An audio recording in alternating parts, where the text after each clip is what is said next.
Boom, let's do this. Right, Sean, how are you today? I'm shite, thanks for asking. What you have for breakfast? I didn't even have any breakfast. I was trying to get here and beat the traffic, you bollocks. Well, let's get into this. So listen, what we're going to talk about today is the three areas that we need to focus on, okay? No matter what your fitness business is, it's kind of like fitness in the box. This is what we got to talk about. So the three areas are structure, system, self. So anybody that we've helped over the years, whether they be online, whether they be working in a commercial gym, whether they be opening up their own gym, or some hybrid combination of those, we always kind of run them through these steps. And I suppose we're going to walk people through each of these steps today. So when we're thinking about the first one, Sean, the first one's structure. What the hell do we even mean when we're saying structure? And it kind of breaks into two areas. Yeah. So look, the first thing is we want to look at your business model, and then like what way you actually doing business. Where are you on the spectrum of that thing? And then how do you actually manage yourself? So those are really the two areas. Yeah. If we're going to start, we need to start with the business model, though, don't we? And this is it. So you're going to have to really pull this back. And again, this is the bit that people really skip, all right? So they run out, they try and get clients. They look to maybe somebody on Instagram, they try and model them or copy them, and they kind of miss this step. And the first step is like, what is it that you actually want? And, what do you want your kind of business to do for you? So it can probably fall into a few areas. Mm-hmm. Do you want more time? And, when we say, do you want more time? If you're working a 9 to 5 or you're working crazy hours, do you want to get some of that time back? So that could be some people's wanting to get into the fitness industry. Do you want to make more money? All right. Again, we've had guys maybe they're working on a building site, they're on minimum wage and they want to make more money, or they want to have more impact. They want to help more people in some way, shape or form. So we have to kind of think about what combination of those things, and it doesn't have to necessarily be one or the other. What combination of those things do you want is kind of where we're starting from. Mm-hmm. And then after that, the kind of question that we want to ask ourselves is, what's your number? So what do we kind of mean by that? Well, like money it's part of the puzzle, but it's not the whole picture. Like, here's the thing. Some people come out with the idea, like, I just want to help loads of people. And it's like, that's class, like, but you're not fucking Mother Teresa, right? If you are broke, if you're not making money, you need to make enough money to live and be able to put somewhere to save, right? If you're not actually making that money out of it, you're not going to be able to help people for very long. So money is part of the puzzle, but it's not the whole picture. And so what we mean is like, money can't buy you happiness, but the absence of money is going to buy you a whole lot of fucking sadness too, right? So you need to find out actually what is that number. And then this is what I suppose is our view. We're not supposed to define what success means for you. It's not like, because we always get somebody who asks for, how do you make 50K? Or then the next number after, it's always 100. So you don't always want to be pushing the idea of success over that cognitive horizon, where it's like, I'll be happy when I get the 50 grand. And then you get the 50 grand and it's like, fuck it, I'll just set a new milestone. I'll be happy when. So it's really understanding there is money that gives you the freedom to do the things you want to do and the security that you need. And then there's like, but what is the money actually doing for you? What's the purpose of the money? So I think you do need to know what that number is and what it's going to do for you. And I think you mentioned a good thing there. So most people, they kind of they come up with a number based on what they're currently earning. So if somebody was earning 30 grand a year or 35 grand a year, 50 is going to be the number that they go for, right? If somebody's earning, 55 or 60 grand a year, the next big chunk that they're going to go for is that 100 grand. So ultimately, when we're thinking about this, we have to, and I mean, this seems so simple, but you have to get out a pen and paper and say, all right, what am I going to sell somebody? In terms of what is the product that somebody's going to buy, then how many of those things am I going to have to sell? And what's the frequency that I have to sell them at in order to hit whatever your number is, whether it's, the 50K or 100K. And a lot of people start off, they might be doing personal training for 20 or 30 euros an hour, and they say they want to make 50K. And then when they do the maths on it, they have to work like 45 or 60 hours a week or something crazy like that. And it's like, right, do you realize that structure, that business model is never going to work for you? Yeah. And unless they do those numbers, which kind of can seem a little bit boring at the beginning, but unless they do those numbers, they're going to be set up for failure from day one. So that's going to be critically important. But do you know what? They miss that. Yeah. A lot of them, as soon as they get qualified and they get into a gym, it's like fucking deadly. So they walk up to the first person if they have the bollocks to. Yeah, right? Which most of them don't. Exactly. So that's another scary thing. It's like, holy shit, this is the reality of being a personal trainer. Sometimes that big slap in the face reality is like, oh fuck. Something that they're unprepared for. Like you mentioned, they're sitting down and, getting a pen and paper and write. A lot of them skip that. Yeah. And it's not until they get the us and they're in trouble that they go, what do I do here? Yeah. And that's the first time they've ever looked at it. And then they realize, fuck me, no matter how many hours I would have worked, I would never have earned it. And it's all because they walk into the gym, they see somebody, or the gym owner maybe hands them an introductory session, and all of a sudden, the next thing they know, that person's asking them about personal training and how much are they, and then they realize, I haven't even considered. Thought about it. Yeah. So they do business at a certain rate, And then what happens is, you know, their ma's friends, Andy's window cleaner, says, look, I need to lose a bit of weight. So they get introduced to somebody else and they make a price around him. Then they've got 3 people over here that want to do a boot camp. And they make about 5 or 6 different products around these people instead of actually doing what you're doing there, which is like, what is the number we actually need here to secure and live ourselves and make ourselves happy and do the things we want to do, etc. And how am I actually going to reverse engineer that and create a product that will actually get me to my goal? Big time. So that's where they end up stuck and frustrated and struggling. Yeah, and again, when we're kind of looking or when we're helping people, inevitably what we do is we have to end up breaking down their business to kind of rebuild it back up. Because as you said, most people, they'll come and they're trying to sell 5 or 6 different things. You know, they're going to do a little bit of online, they're doing a bit of offline, they're doing a fat loss product, they're doing a strength. Basically, whatever somebody asks for, they're going to be able to do it. They're like a Swiss Army knife. Yes. And really, the whole thing about, you know, setting up your perfect business for you is to get more focused and kind of really niche down to what you want. And that kind of brings us into, you know, once you know your number, once you have an idea of what are you trying to get the business to do for you, the next thing you kind of have to think to yourself is like, what are you selling? And if we think about within the fitness industry, there's only really 2 things that you sell. There's either one-to-one or one-to-many. Yeah. All right. Now, there's different delivery mechanisms, whether that be online, whether it's in a gym, whether you're doing classes, but really you got to think to yourself, are you going to do one-to-one or are you going to do one-to-many? And then we can start to think about the price points on that. And then when we kind of decide, right, it's really like, you have to think to yourself, well, what's your vision of fitness? How do you believe that it should be done? Because for some people, you know, dancing around on Reebok steps, they're all cool about that. They're wearing their Lycra, they're fucking dancing around. It's cool. For me or you, I think we'd rather shoot ourselves than do that.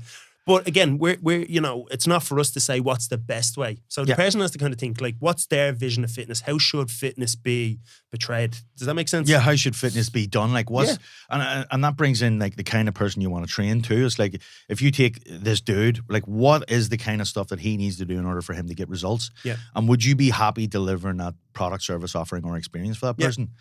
And that's the first thing, isn't it? And now you start to get yourself in, because we kind of have, right, you have a bit of an idea of the money. You've got a bit of an idea of the time investment you want to put in. Because again, if you're not charging enough for whatever the product or service it is you do, you have to work more hours.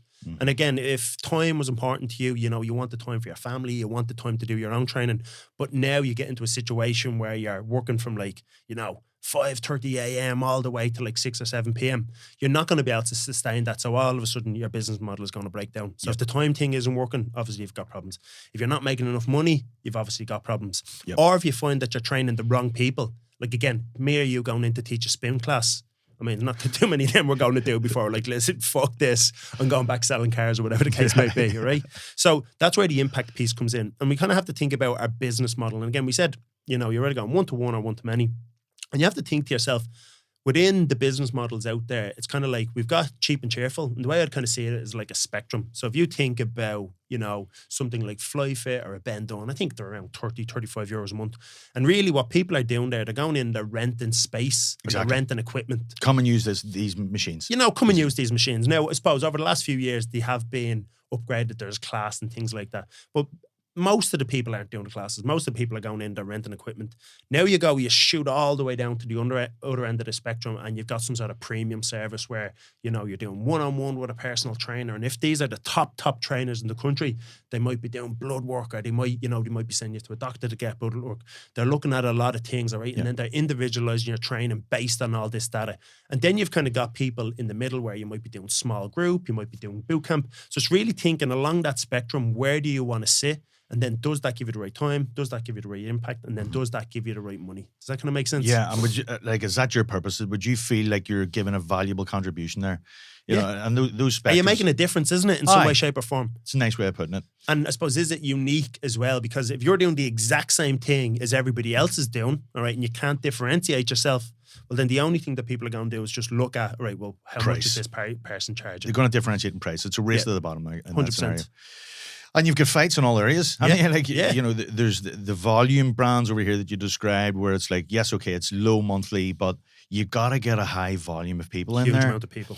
And that's dangerous for somebody who's trying to compete in that market, right? Yeah. Because those brands, those people running those companies have way bigger pockets. They Huge can, pockets. They could put a business right next door to you if they needed to. Just put you out of business, bro. Yeah, I was just saying, if they really wanted this. Like, Yeah. so why, I don't Why understand. compete in that market? Yes. Why would you actually put yourself over there if you're looking to, if you were thinking of starting a business or you were going into personal training, starting afresh? It's up the other end of the spectrum, I would see, that you would want to be in, either in one of those boutique places you described, or if you're going really exclusive, one-to-one. Yeah. But then, as you know, the amount of clients that you can actually deal with are way lower volume.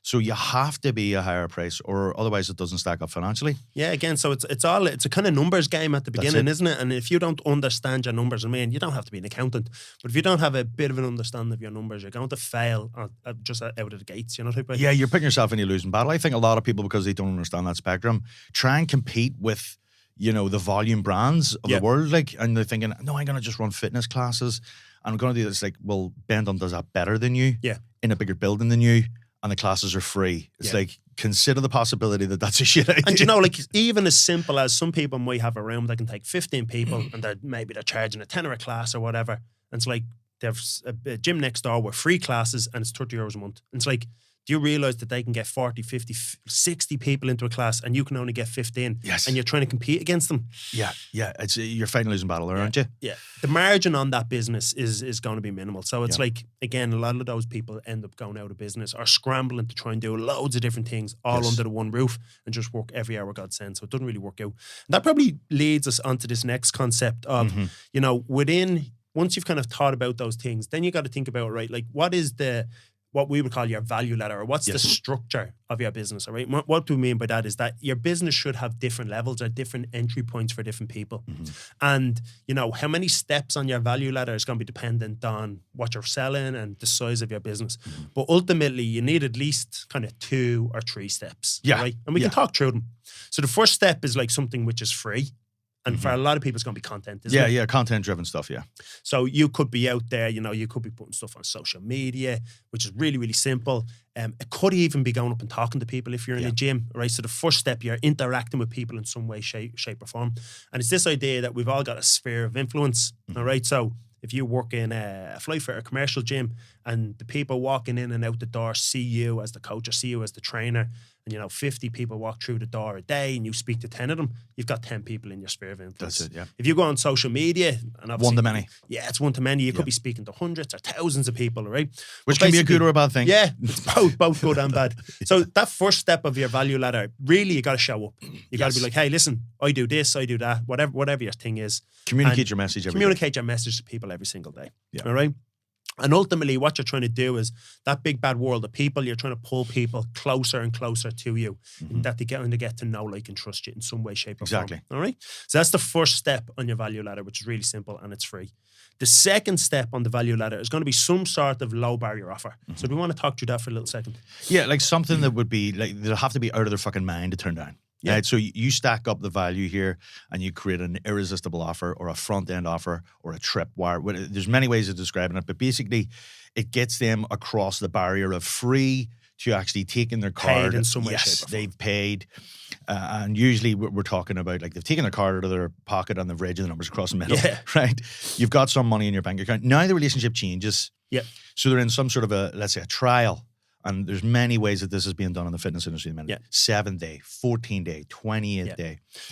Or it could be some other form of thing. You know, it could be a time-based offer where you're getting like a guaranteed result in a certain period of 6 week, that type of thing, 28 days, 6 week, 8 week, 12 week thing. But then all of those things, we're selling a thing to sell a thing to sell a thing. So we never stop selling the things in this value ladder or ascension model or whatever you want to call it. And I suppose that's what we want to, I mean, if you're thinking of visual, you just think about the first rung or the first step. Is that free? Your next step is going to be this paid thing that we're talking about. And again, we kind of touched on this there, but there's 2 ways people can pay you. They can pay you in time. Muchachos. So money, obviously they give you some sort of money, or they can pay you in time where they might come in and actually sit down. You can go through a consult with somebody. Yes. But basically, you're bringing somebody into a more intimate zone, for want of a better expression. No doubt. But nobody's going to give you either time or money if they're not absolutely going to go ahead with something with you. So the objective here then is to take those people who are watching your content or that you're communicating with, and then convert some of those people into somebody who's taken one of these lower barrier offers. And as we said, It's going to be low barrier in terms of the time commitment. So it's like, you know, this idea of, hey, come and train with me forever until the day you die. It's like, it's not really too appealing to people. But It's not sexy. It's not sexy, but a short window of time, whether it's, you know, 7 days, 14 days, 28 days, 6 weeks, 8 weeks, 12 weeks, they're generally what you kind of see It's out like there. you wouldn't buy a car without taking a test drive. Exactly. It's test drive this thing. And then after that test drive, and this is a mistake that a lot of people make, all right? So they have these 6 week things, they sell them. It's like, and then all of a sudden, you know, they have 20 new people come into the gym. And then at the end of 6 weeks, they wave them all goodbye. Or they try and sell them another Or they fucking try 6 and weeks. sell, they try and sell them another 6 weeks. So ultimately, they haven't got what we'd say some sort of continuity product. Exactly. So this is your product or your service that you're trying to fit as many people into as possible. And this is the thing that if you listen to what we've said up to now, you know that's where you want to get everybody into. And that's the thing middle. that you've designed. Yes. So that is kind of like, I suppose, the meat and bones of your business. Yes. And the purpose of everything else around your business is to put people into this. Exactly. And ultimately, what we're trying to get is like a receivable base or recurring revenue. All right? 'Cause- People may not know what when So you say break that down. receivable base. Yeah, break that down for so, people. So like if we think about that 6 week thing, right? That's we've seen loads of people doing that in the industry where like they sell a 6 week thing and you get this influx of cash and it's brilliant, and then it's like, shit, now they've gone and my gym's empty and I'm marketing. Yeah. It's like, fuck, I have to market this new thing, and then you're constantly in this. It's like you're on a heroin drip. You're just addicted to this short term money, right? And then it's gone and you need another hit. Yeah. Whereas what we're trying to do here is we're trying to like understand what our continuity offer, the way we could train people forever, but we're splintering off a bit of that and saying, try this thing out for 2 weeks. Yeah. And then it's like, when the 2 weeks are finished, continue doing what you're doing. Yeah. That's exactly how you get results. You don't have to resell them. Yeah. They're just continuing on with the thing that they already know that they like. Yeah. And I suppose we can touch on this a little bit later when we talk about fulfillment. But within that, we probably got to understand as well, for people to stay on, the psychology kind of changes a little bit, doesn't it? Because if you've promised somebody, hey, lose X amount of weight in 6 weeks, let's say it's lose 10 or 15 or 20 pounds in 6 weeks, people can't just keep on that journey forever. No. So very often, what the focus of the person's training or the goals within training will slightly change and deviate. And sometimes it becomes more about the community. I keep hitting this bloody thing. Better stop. Make sure don't do that. But it becomes more about the community, doesn't it? It becomes more about the relationship. Yes. It's like we say, people come for results and that's what they want to see up front. Yeah. But then they stay for the experience that you provide. Yeah. But like you just meant, you can't get results for fucking ever. No. I mean, and most real people, and when I say real people, it's like, listen, if you're on Instagram and you're doing transformations and you're into bodybuilding, it's like, that's not normal for the majority of people, right? So somebody's getting called here. So most real people, busy men, most real people, they want, let's even say if the average person that came into us, they had 30 pounds that they wanted to lose, right? Yeah. If they lost 15 pounds, they'd be probably as happy as Larry. Absolutely, yeah. And the effort to go and lose that other 15 pounds, most people turn around and go, do you know what? It's actually okay. Mm-hmm. So they're not going to keep driving at the same extent when it comes to their training. And then here's the next kind of thing, and we kind of hear about this a lot. Everybody's talking high ticket. If your continuity product isn't full, or if it's not reaching capacity, the idea of going off and putting your energy and focus on a different product doesn't really make sense. Need it. You don't need it. You're again making the mistake that those rookie trainers make when they go out and they see opportunity everywhere. And it's like, hold on. You've just said that if you want to make 50 grand, you need to sell, 70 or 80 people into this thing. Just do that. Yeah. Before you do another, and all these things that you think then are an opportunity, you realize that they're just a distraction from your main goals. So it's like, choose the one thing. If anybody's listening to this and they want to know the secret, if there was, it's like to be able to choose that one thing and then to keep the goal, and tell everything else to fuck off until you've actually nailed it. Yeah. It's just noise. It's distraction. Just leave it alone. Yeah. I suppose it's probably a problem with coaches and trainers that we do have a bit of shiny object syndrome. Yeah. It's like, oh, fuck, look at this thing over here. Oh, fuck, look at this thing over here. And there's plenty of it. And it's everywhere. And every time you go onto social media, somebody else is doing something cool. I'm so animated with my hands. I keep working this. Everybody's doing cool things like, oh, if I could only do this, if I could only do that. And it's the exact same. Like training, like as in physical training is such a metaphor for life and business. Because it's like, if you've got a plan, I want to fucking get a bigger bench press. And you stick to the plan, you bench 3 days a week, your bench press increases. You're going to be bench and pressing a lot. But if you keep going over and doing flies and trying to do snatching and doing a bit of CrossFit, it's like, hey, the bench pressing hasn't improved. You know? Exactly. So the thing here with the high ticket, it's like, for a lot of people, if they did want to have a product which is high ticket, the best way to do that is, again, go back to that 80 people in your gym. There's probably 5 to 10 of those people Definitely. who want more. Yes, they want And closer more- proximity to you. Exactly. Closer proximity to you as the coach. So more might be more coaching, more interaction, Nutritional more of coaching. your time. And they're probably the people to sell some sort of other Yes. high ticket product or service. And really what's going to be different is the amount of accountability. That's it. And as those people pay more, they pay more attention. 100%. I mean, listen, that's probably a writer downer if somebody has a pen and paper at home. No doubt. The more people pay, the more attention they pay. And I know that might seem a bit crazy. And again, there's on a spectrum, you know, if you live in Blackrock or Dunleary in this very affluent area, people can probably pay more than if you live in some other parts of the country. But still, no matter where you are, the people who pay more are usually your best clients. Yeah, we've had tons of examples of that. Like, you know, when we're talking about high ticket, you and I both used to have clients who were like in the realm of about between 10 to 15K. Yeah, Right? yeah. That's what they paid. And they paid it up front. Boom. Right? But those people listened to every single thing you did.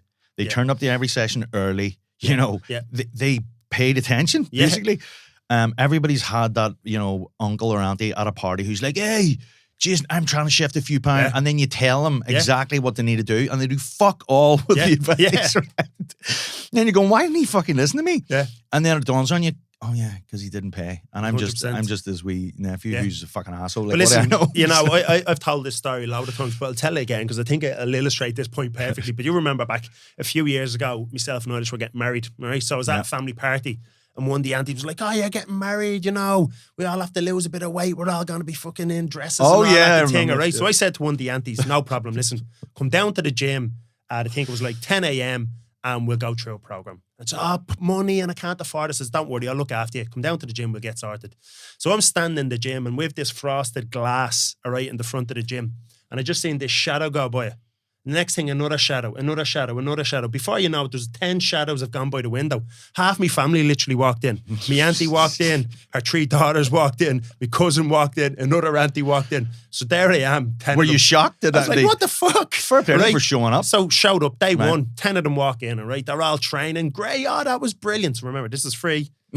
Thursday, second session, 7 of them came in. Oh, The okay. next week, Drop off 5 of them came in. Oh, fucking hell. The next 50%. Thursday, I think it was like 2 of them come in. So Yeah. it went from this, you know, 10 people, Yeah. woo, we all want Yeah. it. Because it was free, they didn't pay any attention. I think Mm-hmm. only maybe one of them continued on training for whatever it was, 4 or 5 weeks up until the wedding. So this is a mistake a lot of people make. They think, oh, if I give away all this free stuff, I'm going to get all these Yeah. clients. And usually it falls flat in your face. Or they say, I'm going to train my mates for free and then Yeah. I'm going to use them as testimonials for my first product. And you think you're doing them a favor and you're not. You're just fucking yourself up the ass because you're wasting your own time. You're wasting Your their own time. energy. You've got to invest something in it. They've got to have some skin in the game. Yeah. Yeah. So guys, I think that kind of illustrates what we mean by that structure. Now listen, we could probably go in and fucking talk for hours on any one of those points. No but I doubt. think you've got enough to get a bit of flesh on that to kind of give you some direction if you're thinking about this yourself. Yeah. One thing we would say before we move on to the systems bit is no matter where you are in your fitness journey or within your business journey, it's never too late to go back. No doubt. All right. You can fix this within a couple Yeah. of sessions. So and if you're stuff in the sitting street. there and you're nodding to everything we're saying, you go, fuck, that's me, I've done that, all right? Draw a line in the sand and just think to yourself, what am I going to do moving forward? And it's really going back to asking yourself this question. questions, About yeah. your time, about your money, and about your impact. And if that shit isn't aligned and you're not happy with it, actually the fitness industry can be one of the best places in the world or one of the most fucking lonely, horriblest places in the world to work. So it's really a choice on which one of those two do you want, isn't it? Yeah, but we've seen people who have like basically they think they have a business, Yeah. but then they realize it's Just like got a oh, shit, shitty job. I've got a job Yeah. that's unpredictable, Yeah. and you know I've no idea. And if I've got my- a boss, which is myself, that's fucking all over the place. but like we've seen those people. For instance, it's making me think of a guy. Adam, do you remember? Yeah. He was like, I've got 15 hours. That's all I can was in college. invest. He was going back to college. I've only got 15 hours to invest. And we worked him out a plan. Basically, working through these questions to find out there's the way you should actually structure your business if you Yeah. wanted to produce your 5K a month Yeah. in 15 hours. Yeah. And he did the fucking work and Yeah. he got the result. Yeah. We've had dudes in commercial gyms who were doing Double, 7.5K triple. Yeah. a month and only paying 500 quid rent. I fucking envied the guy. Yeah, it was like, how can we do that? Yeah. Do you know, but again, you have to decide what you want. You have to know what your number is. What's the way you're going to just And go have through a plan. Have a plan. and work the plan. Yeah. That's it. Like, So listen, that's this kind of structure bit, and maybe the only other thing, and I think we did touch on it, but maybe the last little thing is just thinking about actually, we said about this about your time, but really putting down, it's like, listen, these are the hours that I'm going to work, and book people into those hours, because a lot of people, and I still make this mistake myself sometimes, because again, people who are in the fitness industry, you want to help people, that's why they're doing it, and you just let people steal your time left, right, and center. So if you're setting yourself out, say, hey, I'm going to work from like 6 a.m. to 10 a.m. and then I'm off or whatever, and then I'm going to work from, if you're doing a split shift, from like 5 to 7, and only book people into those hours. So that person who comes and goes, can I come in at 9? No. Can I come in at 11? No. These are the hours I've got. And if people know that up front from day one, they're going to do it. they know exactly where they stand. They know exactly where they But stand. trainers are so afraid to do that. They're like, oh, but I'll lose it. It's like, you need to get out of that desperation, scarcity mindset. And you need to actually set that up and then work it. And listen, not that I know much about hairdressers, right? But you see, if a woman or anybody's going to a hairdresser, even dudes now have to book in to get their hair done. They ring up and they go, when have you got available? The person says, I've got this time available. And then they come. Yeah. Nobody rings up to a hairdresser and says, I want to come in at 7:15. And it's like, they make it happen. Only desperate people make a business around clients. And like, you can sense that off somebody that they're desperate for clients. Busy people you have to book into. Yeah. And those barriers create a bit of credibility, and that's 100%. something you should really be aware of, like, too. So we'll transition, right? We'll move into the systems. Now, before we get into this, like, if you're listening to this and you're like, oh, fuck, I don't have any of this. Don't worry, right? You don't need, like, websites. You don't need landing pages. You don't need any of that stuff if you're starting off. Now, as your business scales and grows, these things make it all easier. You do need a pen and a paper, though. Take some fucking notes. You do need a pen and paper. But think about the concepts that we're trying to get across, not necessarily the tools, okay? So when it comes to systems, basically a system is something which is repeatable, predictable, and produces a certain result. Hopefully and profitable, yeah. So there's kind of 5 systems within any fitness business. Now, we could probably bolt on 1 or 2 more onto this, but these are the 5 crucial things that you need to think about. We've got marketing, we've got sales, we've got fulfillment, we've got reactivation and referrals. So let's break down each one. So the marketing one, whoa, this is a big one. You can fucking read books forever on it. Oh, shit, yeah. So what do we mean when we're saying marketing? What do we kind of mean, and what do people really need to think about? So, look, the function of marketing, first of all, is to create leads, right? Like, that's really what we're trying to do. That's the output we want from this thing. We want to get somebody's name, we want to get their email, and we want to get their number. Yeah. That's the only thing that's going to qualify somebody as an actual lead. And we've had tons of people saying to me, oh, I've got this guy who just contacted me on Facebook. It's like, if you've got somebody in your messages on Facebook, just because they're asking you, how much is it? That does not qualify you as a lead, right? No. So we're not in control of the conversation in that way. What we're trying to do is we're trying to turn visitors to our content, because we were talking about content earlier. That's the first step on that value ladder. Yeah. We're putting this content out. How do we turn them from strangers and visitors into actual leads? Yeah. So how are we actually collecting that information? So we're going from unknown in their sphere to like, who is this guy? Yeah. And we're putting out valuable content, or we're enticing them some way, having conversations with them, where they're beginning to think like, shit, this is somebody who they begin to know, they begin to like, and then they begin to actually trust. Yeah. And then I suppose in order to know, well, what am I going to put out there? What conversations I'm having? You got to know, well, who the hell am I talking to? Exactly. All right. So you hear this idea of an avatar. All right. So it's like, who is the person that you want to coach? And we kind of touched on this earlier when we said about the impact piece, right? Who is it that you want to help? All right. So you've really got to try and, I suppose, get tight on who this person is, and then think to yourself, right, what is this person's problems? Now, again, on that spectrum of like, are you going to open up a commercial gym? Are you going to open up a bespoke gym? Are you going to be online? I would say if you're opening up a bricks and mortar gym, you can like kind of look at it in 2 ways.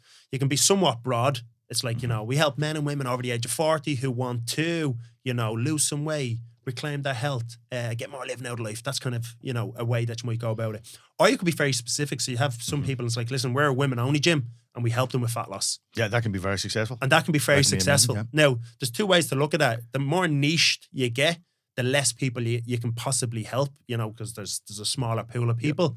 But the more people then might like kind of talk about you. It's like you get really known for one thing. Yeah, but you must know how to call out an audience of a specific type. You have to call somebody out. Yeah. Like, people have got to know that you're speaking to them. It's like you say, I don't know how to speak to everybody. I only know how to speak to somebody. Yeah. So if people, because somebody might be super new to this and they're like, fuck, never heard this before. And I've been there myself. When I was new to training, I was like, fuck, I don't know who I like training. Yeah, yeah. Who do you really like? Yeah. I'll tell you what, train a few people, you'll pretty quickly, you'll figure out like, I do not like training them people there, right? Yeah. So you can start to eliminate some of the people you don't enjoy training or the people you have a kind of passion for. Yeah, a passion or rapport with, and go like, those are my guys. And for people who've had their own fitness journey themselves, usually that's somebody who was in the same position they were in years ago. Before. Yeah. Yeah. So for me, listen, I was a fat kid, right? There's plenty of people in the fitness industry who have a fat kid story, right? So like, those are the people I can empathize with. I know what that felt like. I know the internal dialogue.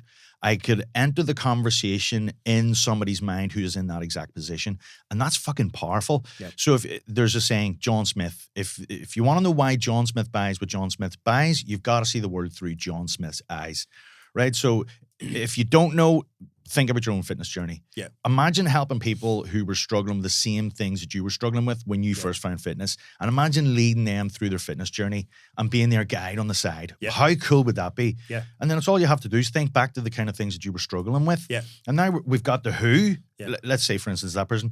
We need to think about, like, well, what's the actual message? Because it's like, who are we talking to, and what is the message we're trying to put out? Well, the message is hiding in what were the problems that they're struggling with. Because if you can solve problems with people, and there is the valuable content, it's like, here's how I solved this problem, or here's what to do when you're in this situation. That's going to be really engaging content for somebody to watch, because if you're solving problems for people, you're being that person that they begin to know, they begin to like, and they begin to trust. Yeah. And then they're going to be they're going to be compelled to step closer to you, and that's where you can begin to get the information, like the name and the email. I suppose the thing is, really what you're getting at there is you're giving value. 100%, yeah. And I think the mistake that a lot of coaches or trainers might make, like if somebody's 21 and they live at home with their ma, and the ma does their cooking and their cleaning, and they're going to the gym 3 hours a week, and they do that 6 days a week, and they look great. Yeah. If they're getting on and banging on about eating chicken and broccoli, and I'm near 40 and I've got kids and blah, blah, blah, I'm going to look at them and go, dickhead, I don't really, I see you're shredded,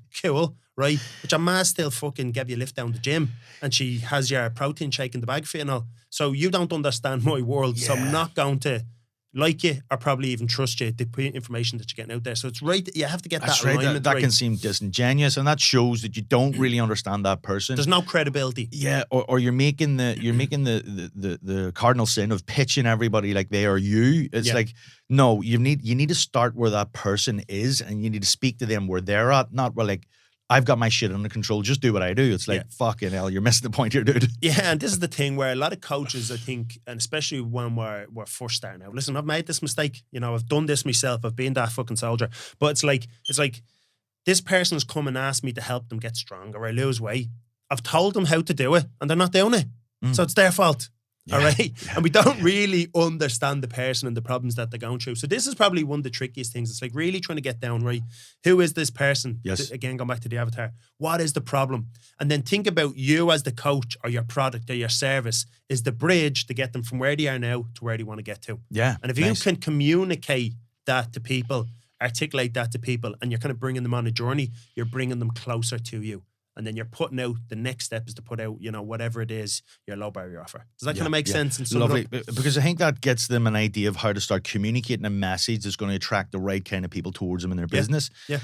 And that, like, when we're talking about you could do that online. You can do that speaking to people. Because listen, I started as a personal trainer in a commercial gym, walking the fucking floor. Yeah. And this is the thing. Some people today, I think, reckon that social media is going to be the solution to all the problems, right? So, don't be just hearing this and thinking, right, that's what I'm going to do on social media. It's like, understand your client means that you can converse better with people on the gym floor, and start asking them the kind of things that they're struggling with. Yeah. Like, I'll never forget the first client I closed on a gym floor. The other trainers were standing watching and couldn't believe what the fuck had happened, because they were like, what is he doing? Yeah, why are you talking to that person? What's going on? Like, we told you he'd been a member of the gym here for like 7 years, never trained with anybody. And actually, when I was shaking his hand, agreeing to twice a week, he goes, do you know that you're the first personal trainer that's ever spoke to me in this gym, and I've been a member here for 7 years? And that's mad. And I think it's down to the fact that people maybe just don't know what the fuck to say. Yeah. Don't even know how to initiate that conversation. But that's a way That's marketing. The Yeah. walking the floor, talking to people is marketing. You're It's getting having into it. conversations. Yeah. And look, I see this the whole time. So sometimes, a lot of the guys that would work in Fly Fit have come through Elite, Yeah. And there's probably people in there that are struggling a little bit all the way up to people who are rocking it. Yeah. So I'd go into Fly Fit and I'd be trained sometimes. And I'd know a lot of the trainers. I'd be kind of watching what's going on. Inevitably, I say, how's things going on? How are you getting on? And sometimes people would give it, it's not really working out. There's no clients. Nobody wants to buy personal training. And I'd watch that person, and they're usually sitting at the front with their head down on their phone. Yes. All right? So they're not getting out there and talking to anybody. And then you see somebody else. They're out, they're cleaning the machines, they're giving people high fives, they're doing classes. They're constantly walking the floor. They're walking the floor. And it's not even that they're trying necessarily to pick up clients. They're just putting themselves They're out there. there. They're just constantly there. They're in Yep, contact yep, with people. yep, And yep. it's like, these two people, they've got the exact same qualification, probably the exact same skill level in terms of their ability to coach somebody, but and they're in the same environment. Yes. But one person is actively doing something. Proactive. They're out there, Yeah. they're proactive. Yeah. And the other person's being reactive, hoping Yes. that somebody's going to come over and, fucking ask them, can I train you or can you train me? Well, and it hasn't changed in 13 years because that's exactly what I seen. And the only thing that was a bit different for me is like I was brought up or broke my teeth, cut my teeth on car sales where like you had 4 minutes as soon as somebody walked in the door, like you had to introduce yourself and walk through a sales process and basically sell that guy a car. Like on follow up until either he told you to fuck off or he bought, Yeah. And then when I brought that sort of idea to the gym, I walked in and I was like, fuck me, look how busy the showroom. There's people everywhere. If my showroom was that busy, I wouldn't be here on a podcast talking about fitness, you know what I mean? I was like, holy fuck. And I couldn't understand why trainers were doing that, But again, it can be like, I don't know what to say. Well, we've told you how to get some of the answers to that. Now, the next thing is like, you've got to have the bollocks to go up and initiate some conversations. Yeah. And sometimes you might get to hear the word no, just like a car salesman might go up and the guy says, no, I'm looking. okay. I'm looking. Yeah. I'm just looking, right? There's nobody What you looking for? Listen, yeah. There's nobody fucking looking at cars, right? Nobody woke up on a Saturday and says, here, what are we doing today? We're doing fuck all. Let's go and look at cars. You're If you're in there, the- you want something. you're about to make a decision. You have a consideration set. You're going to look at maybe 2 or 3 cars that day and you're going to fucking buy. Yeah. Why are people in the gym? Because they want to get results. Yeah, they want something from it. Yeah, and most people aren't getting fucking results. And I'm guessing you can help with that. And when you come with that frame, it may change your appetite for going and having a conversation with some people. And this is what we know. If you have conversations, you can click with people. Yeah. Those clicks can turn into consults and those consults can turn into closes. And that's the steps. It's like, realize that you're not trying to sell personal training to the guy in the first conversation. It's like, we're trying to have a conversation. You're building relationships. Yes. And then we may click or we may not. If we do click, let's go to the next step. Dude, would you like to sit down and have a chat about what it is you're going after and how I maybe could help? Yeah. Would that interest you? Have you got a minute? Yeah. Right? If somebody says yes to that and they turn up that consult, you will fucking close them. So you're only trying to sell the next step in marketing as well as in sales. So we're leading to the next step in marketing. We're starting off with the conversations. We're trying to see if we click. Or if we're online, it's the other way around. You're trying to get a click on your thing. Yeah. Then have an initial conversation. See, can you... And like, ultimately, this is really, really simple stuff. Not necessarily easy, but simple stuff. And if you're kind of struggling a little bit, go out on social media and go somewhere, right? So go to James Smith, right? Biggest personal trainer in the world. And try and say to yourself, what is James Smith actually doing? So he's putting out all these videos, all right? So at the end of the video, what is his call to action? Yes. All right. So where is he directing people? Or what ad are you being retargeted with after watching his videos?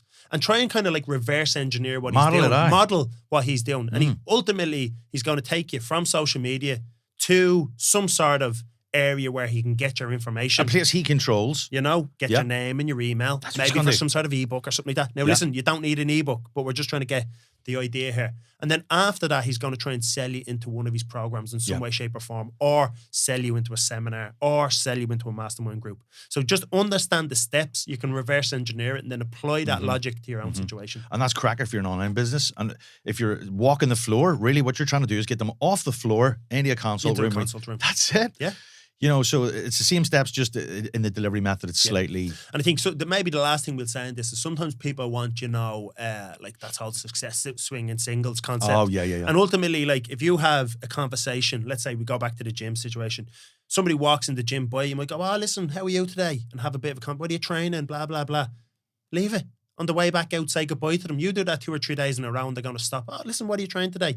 How's that going for you? Yeah. And you've built permission to continue talking to the person as Exactly. opposed to trying to Yeah. get them into the consult from day Yeah. one. I think that's where people struggle. They start having the conversation. They're like, oh, fuck, I've got to bring them into this room now. What am I going to do?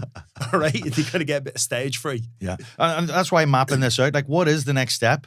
Yeah. From this conversation, what am I going to do next?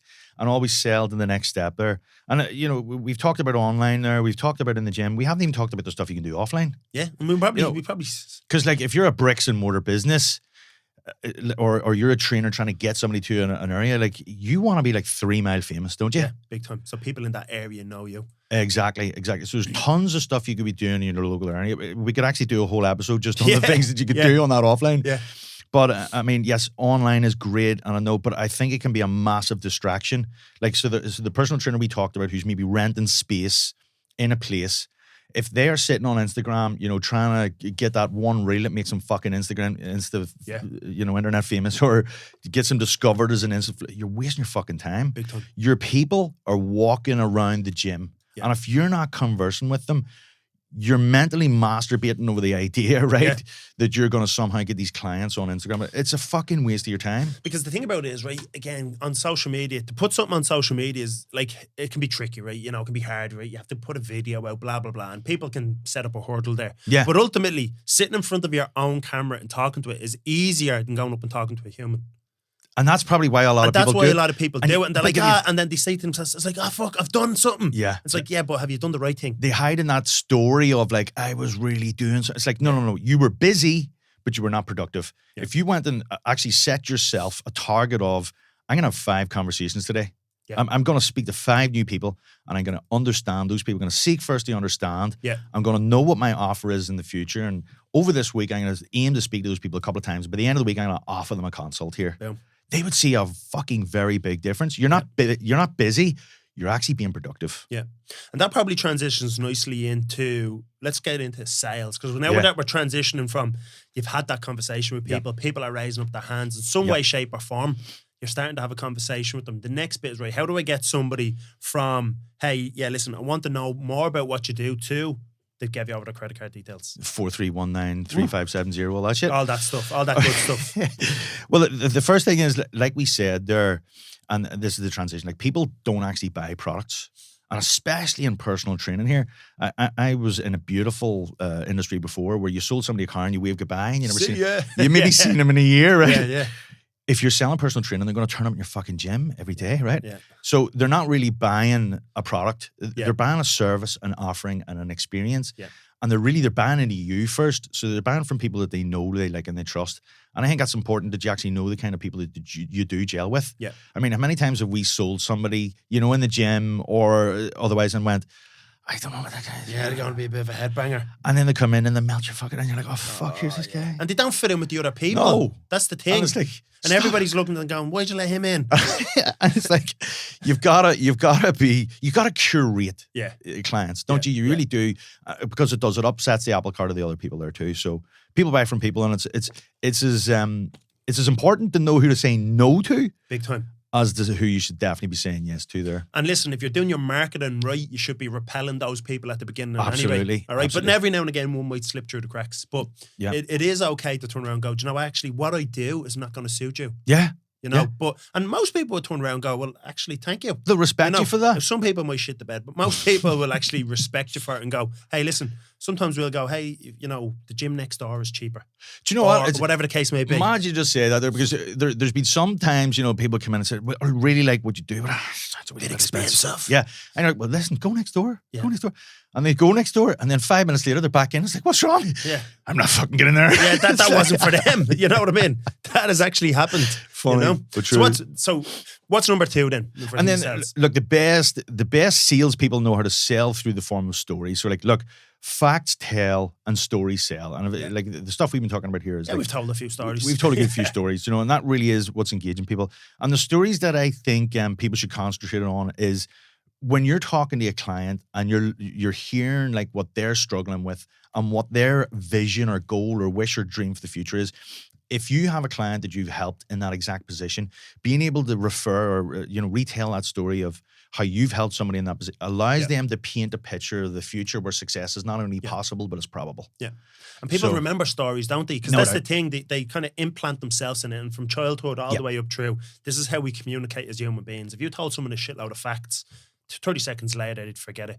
People remember jokes, they remember stories, they remember the rhyme and the rhythm of the story. There's ups, there's downs, and they can kind of transplant themselves into it and go, oh, that could be me. Yeah, yeah. And, even realizing that somebody that's coming with you is in their own little story arc, that emotional cycle of change where at the start, when they're sold in, it's like, fucking daddy, there's going to be a solution to all my problems. Yeah. Couple of weeks in, shit's going to get hard. It's going to be hard. And they're in that valley of despair. And being able to tell them, like, this is how this thing's going to roll with me. And if we get here, just realize that it's going to be hard. It's going to be, but you're very close to the point where you're going to master this thing and you're going to get results forever. And that's where we're going to check back in and see how you're getting on. So being able to paint that picture of the future for them and conveying that with stories of other people and how they've succeeded in a similar position to where they're at is a way to, cast them in a role where they win. And again, I think the thing there that people have to realize is most people have failed when it comes to fitness in some way, shape or form, probably multiple times. Yeah. So unless you can show them that you're different in some way, shape or form, it's not that you've got better exercise or better nutrition, but it's probably a difference in your point of understanding of them as an individual. So sometimes people come into us and they go, you're fucking talking about me on email. Yeah, or that video was about me. And you're like, no, that was just a generic thing. All the time. It happens all the time, but they've put themselves into that story so much that like, you're talking about me. Yeah, yeah. And the other thing about that is like we've been in this game a while, so we've heard so many people convey these stories that we're very, very good at telling that, you know.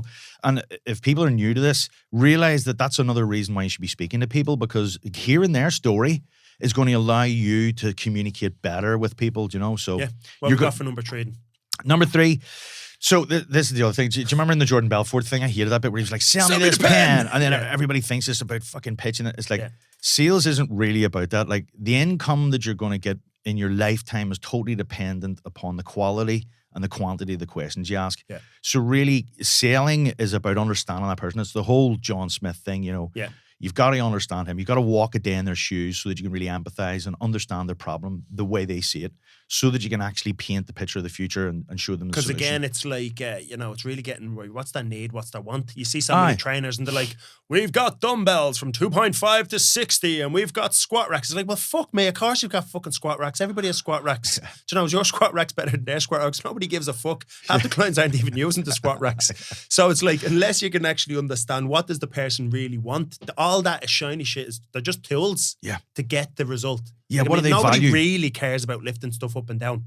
Power lifters maybe. Yeah. But most people don't give a shit. They just care about the end result that doing this work gave them. Exactly. So it's like, what is this person's priority? Like in our gym, it's like helping people get more living out of life. Yeah. And we don't even say what that is because you want people to fill that blank in for them. It could be fucking mountain climbing, playing with their kid, whatever the fuck it is. Just be golf ball free. Further. Yeah. Yeah. Being out of pain. So it's like, if we can ask the questions where we can really begin to understand what their priority is in life, what they're struggling with, and how our product is the way that will anchor them to getting more of their priority in life, that's really what we're asking those questions. Fairly often when we're having a conversation with people, we'll get to the end, they're signed up, and then they go, oh, hang on, how many days a week am I training, or what am I doing? And they haven't even asked anything about what it is that we're actually going to do, because we spend so much time actually talking about what is it that they wanted. Yeah, building the value. It wasn't about 3 sessions a week. No. You can book in on an app, all that shit. What am I going to do in the sessions? It's like, do you really give a shit? Yeah, it doesn't matter. It's going to get you from here to here. Yeah. Instead of, and you would call that in marketing terms, instead of selling planes instead of destinations, right? Yeah. When you're going on holiday, nobody talks about the Boeing you're flying on and the shitty meal you're going to get and the Bicky Flinger, the Fires Bickies in your lap. They show you the beach, they show you the mojitos, so we need to sell the destination more and much less about the mechanism you get there. No one really gives a fuck. Yeah. So that's number 3. What have we got for number 4? Number 4, it's kind of tied in with number 3. So like, I think a mistake an awful lot of people make when they're in the middle of a sale, and it's probably because they're new to it or they haven't really mapped it out or they may not have a script to follow. It's like they're thinking ahead of like, what am I going to ask next? Yeah. Or even like in this podcast, this is a free-flowing conversation. Yeah, yeah. If you're thinking about what the fuck, you're thinking about... If we're thinking about how we're going to try and end it, you'd be like, oh, fuck. You're fucking yourself up. You're sabotaging what's happening and what's going down in this organic moment right here. And if you're able to listen 80% and talk 20%. Talk 20%. You'll have heard that before, right? But really, what you're trying to do is you're listening with intent.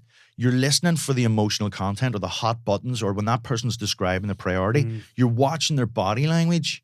So you're listening with your ears. Yeah. You're listening with your eyes. You're watching Yeah. shit, but you're listening empathetically with your heart, if you like. Yeah, because sometimes what they're saying and what they're meaning isn't really aligned. Yes. And then it's your job as the coach to try and say, well, what does that actually mean? So Yes. they're saying, I want to lose weight. But what did he actually mean by that? Yes. And it's probably, I don't feel comfortable in certain situations. So the weight isn't really the problem. It's they don't feel comfortable. Mm-hmm. That's just a Yes. little example. So Yes. it's really been trying to dial into those things, because if you just hammered on the weight bit, it's like, oh, I can help you lose weight because I use this magical diet.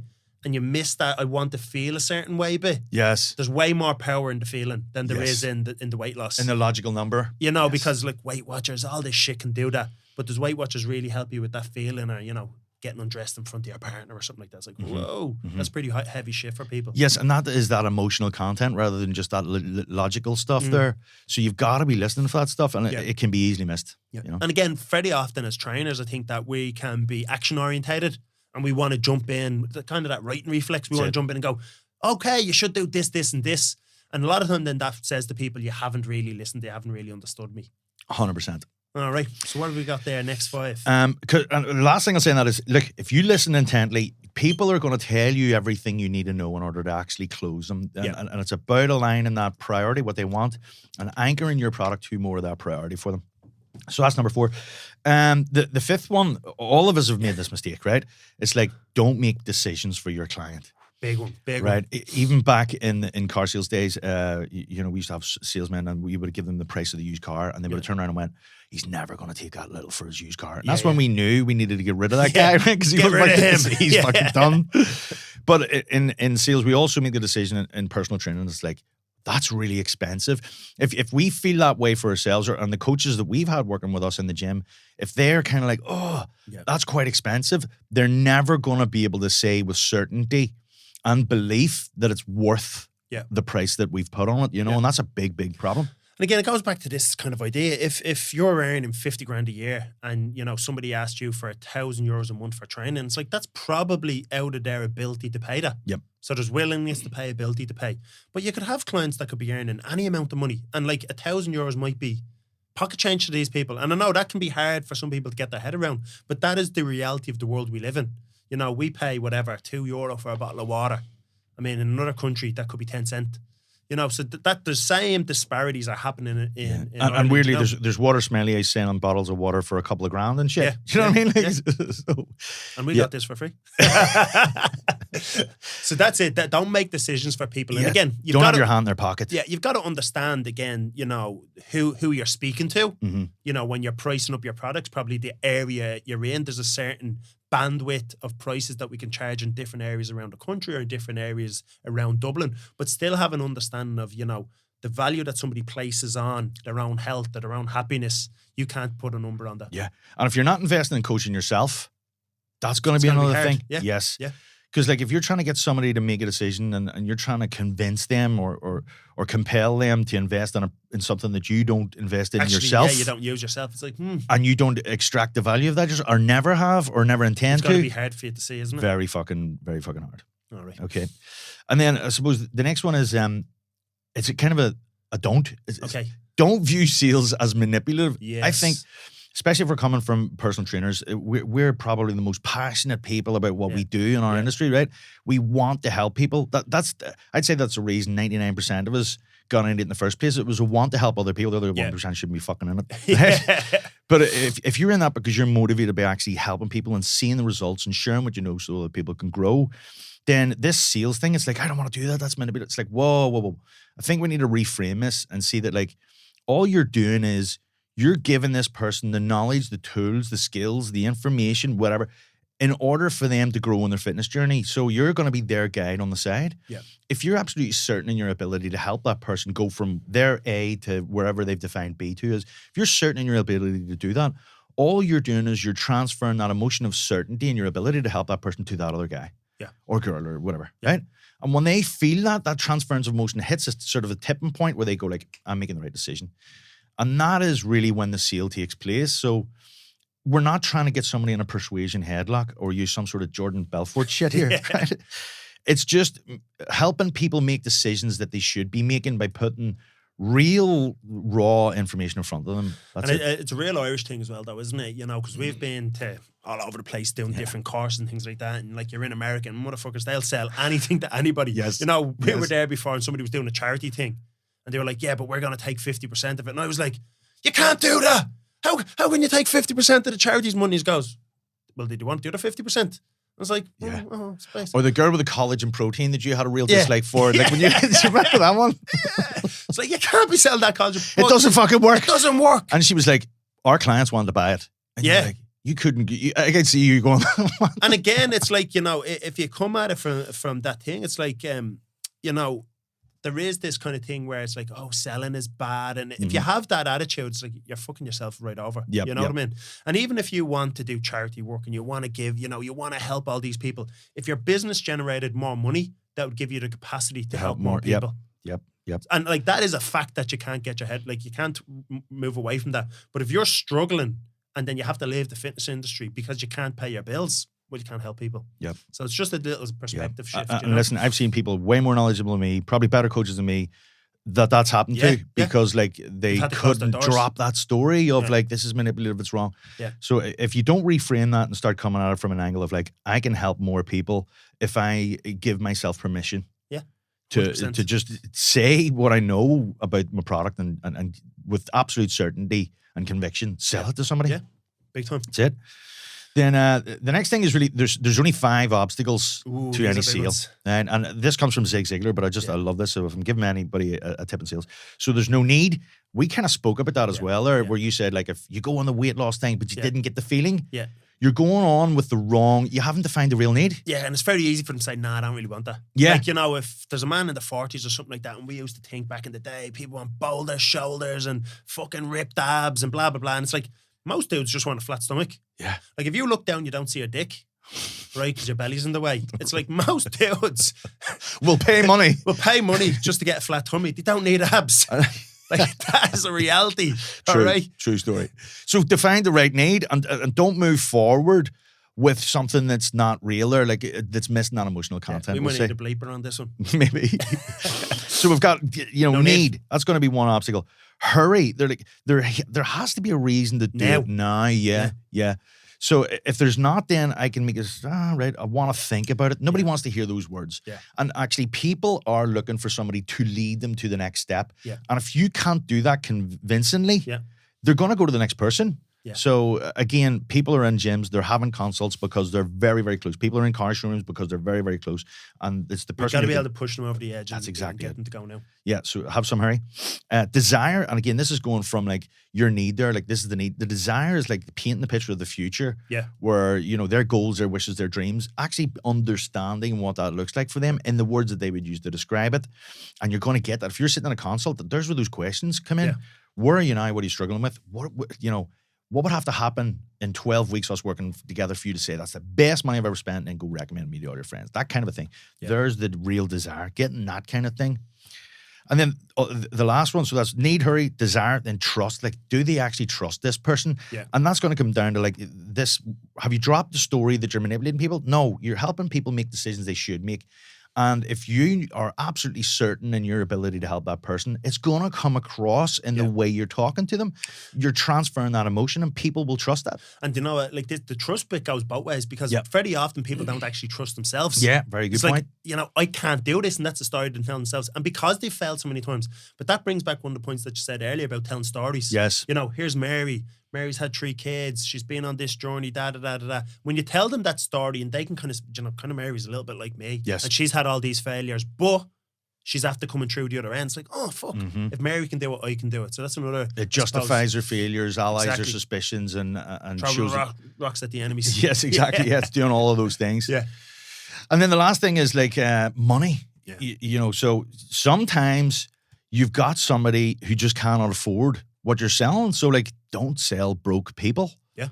And there's loads of examples where we've tried to do that. And it's always going to come back to bite you, Yeah. So And again, like it goes back to willingness to pay, ability to pay. And some people, I suppose, training has become so broad now. So, if you roll back 20 years, anybody who had a personal trainer was probably very, very well to do. All right. That's just the types of people who hired a personal trainer, Now it's kind of somewhat become diluted, or it's been spread out, and training's become a bit of a commodity where you can go online and you can download programs. But understand that it's like we've already started off. How are you going to help people? If you want to help like 500 people, you've got to do it in a big group. If you want to help 5 million people, it's got to be online. If you want to help 5 people, and that's they've got to pay considerable to get that help. So again, it goes back to that scale and just knowing who you're helping and where did he fit on that kind of spectrum. Yeah. And there's no right or wrong or good or bad. It's just that's what you're doing, and these are the type of people you're going to help. That's it. The only time it's wrong is, if you're charging big money, but everybody keeps telling you they can't afford you, it's like you're attracting the wrong people, and your problem is your marketing then. Yeah, marketing is a problem, definitely. Yeah. Or your sales, maybe you're getting the right people, but you're not convincing them. Yeah. So it's one of those two things, isn't it? But at least, having a system like this as well, when shit's not working, it shows you. Back. Yeah, you can track back and see where the fucking thing's broken. The absence of having a system is, you don't know what the fuck's going on. No, it's just like, I don't know. It's like you're winging it. Yeah. Okay, so that's number 7 with the 5 obstacles. Then the next thing is, and we've been talking about it, we've been sort of skirting around the edge of this. It's like you need to learn how to sell on emotion. Like people, we buy based on emotion. Yeah. We don't buy based on logic. Yeah. And I've heard people on sales calls, in consults, and unfortunately what they end up thinking their job is to do is to give people all of the information. So what happens is when they're talking, the other person takes control of the conversation, i.e. the client. They start asking questions. That's right. They start asking all the questions that they think they need to know. But if you think about it, the client doesn't know the right questions to ask. If they knew, they'd be doing it themselves. Yeah, they wouldn't fucking need you. Yeah. So it's like, if you let them lead the conversation, now they're in control. You're no longer the expert that you're supposed to be. Yeah. And your trust you're dropping. Your status is now dropping. Yeah. So they're never going to buy somebody with a lower status than them. They're going to buy somebody with status alignment. Exactly. Yeah. And then these people ask all these logical, stupid fucking questions about how many sessions do I get? How long are the set? What are we going to do? Who gives a fuck? But in their mind, that's what they need to know because they've based it on some sort of heuristics that this is the way they need to get results. And then they get all that logical information and then they say, think about it. That's exactly it. They say, I'll think about it. Yeah. Right? Whereas if we do the emotional sell, people will blow their budgets because now we're talking about real desires and we're talking about real needs that are way beyond money. People will actually blow their budget. They will turn down less expensive trainers to train with you because you understand them on a deeper limbic level. Yeah. So if you learn how to sell on emotion using the sort of stuff that we do, then people will justify it with logic. And I think they got to understand that it's a consultation process. Again, imagine somebody going into a doctor. The doctor asks questions and then at the end he gives a prescription. You don't go in and start asking the doctor all these questions and he answers them for you. So it's the same in this. And then you're going to give us some of the blues and the greens or whatever the fuck. Yeah, 6 blues and 7 greens or whatever the case may be. You listen, he's the expert or she's the expert. They ask you the questions, they give a diagnosis, and then they give a prescription to help you or whatever the problem is. Yep, exactly. And that's exactly what we're doing. Training should be the same. Should be, yeah. An awful lot of time it's not, though, and that's why people are having problems, isn't it? Yeah, big time. Number 9, here's the other thing is you've got to resist the urge to pitch the product. And you mentioned it earlier, it's that right and reflex. As soon as somebody starts to tell you the problem, what's the way you're struggling with? Yeah, I ain't going to fix that in 8 weeks, It's like, fucking hell. So now you just sound like a sleazy car salesman. You're trying to push them over the edge and not let them just stroll over. Yeah, that's it. It'll come right themselves, So resist the urge to pitch is the last one. And I mean, really, you've got to earn the right to pitch. And that comes after you have, and if you listen to the way we framed these, this is the way a sale would go here. Yeah. You've done all the questions up front. You're beginning to understand. You're getting the needs and what they're struggling with. You're painting the picture of the future. And then that gap in between is showing you how you have the solution to help them with their problems and get them closer to what is a priority in their life. And your product is very different. Yeah. It's not just 3 sessions and a fucking food plan or what. Yeah. We're dealing with them in a very individual way. And that's what... that's when you're ready to pitch this. And it's okay if we get through all this stuff or you get halfway through and the person isn't right, it's okay to say, hey, this isn't for you. Yeah. Because again, if you do sell somebody the wrong thing, they're the wrong person for your gym. We touched on this, but they're only going to cause you problems. They break your balls. They're not going to be happy. They're not going to fit in with the other members. If it's a group session, if it's a one-on-one session, it's even worse because it's only you and that person. So it's like getting the right people is going to be critically important. Yes, and you'll get better at that as time goes on. Out, yeah, no doubt. And the last thing is, like, don't ever sell anything you don't believe in 100%. And we've said that a few times, like, in the transference of emotion, when you're actually talking about the needs and the desires and being comfortable going through this process. If you're not 100%, if you don't believe in your product 100%, you're never going to do this with conviction. You're going to seem disingenuous. Yeah. And again, it goes back to what you said about the coaching. Do you buy coaching yourself? And if you don't buy some form of coaching yourself, that's probably the number one thing any young coach could do. No doubt. It could be nutrition coaching, it could be training coaching, or some sort of mentoring or business coaching. Yeah. But they're the kind of three things that you could look at. But if you're not buying coaching, how can you expect people to buy coaching off you? 100%, yeah. Yeah. So listen, that's our sales done and dusted. Now, where are we going to next? It's into fulfillment. Well, sales, market, yeah. So the fulfillment bit, yeah. Well, I suppose, where should people start with the fulfillment bucket, Jay?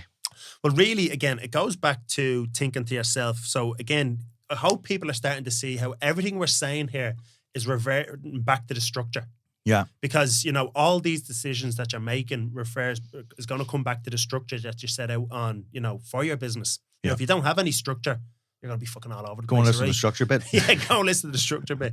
But it's like, ultimately, there's kind of three buckets that people fall into. Now, how much people delve into each one of these is going to be dependent. There's some coaches out there who are very specific. It's an Olympic lifting coach. You're going to do Olympic lifting. Powerlifting coach, you're going to get stronger, squat, bench, press, deadlift. Some coaches specialize in like prep for stage or whatever. But the meat and potatoes, what most coaches that are just training general population, the clients are going to come in, they're going to fall into one of three buckets. I want to look, feel, or perform better.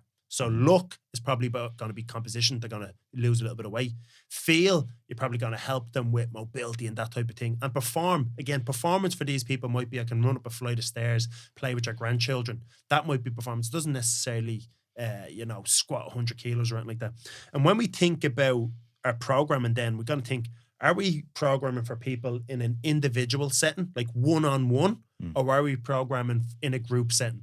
So if we're programming for a group setting, what we're always going to think of when we set up some templates, what's the average person in the group need? So when we used to have like 12 people in a small group training, when I'm writing the program, I would kind of say, there's 150 people in the gym. What does the average of those people need and want? And then that's what goes into the program. All right. So you're kind of looking at the averages. If you're more down the individual side of things, you can obviously then tweak and alter your programs more about what that person is asking for. And ultimately what we want to do is we want to have some form of assessment at the beginning. Now, again, if you're training a huge group of people, what you can do for assessment might only be a questionnaire. Have you got any injuries and that type of thing? Okay. If you're in more of an individual, your assessment can be like an FMS or some sort of movement assessment. So again, depending on who we're writing programs for, we kind of tweak up and down. Does that kind of make sense? Yeah, it does make sense, yeah. I suppose the next thing that you want to think of is that for the majority of people, right, most people are the same. So going back to this idea of a template, we have a template which is going to bring us on a journey. So if somebody wants to get stronger or fitter or body composition is the goal, we have a template set out and then we tweak and alter that template based on the person in front of us. So we'll always use a concept called the trainable menu.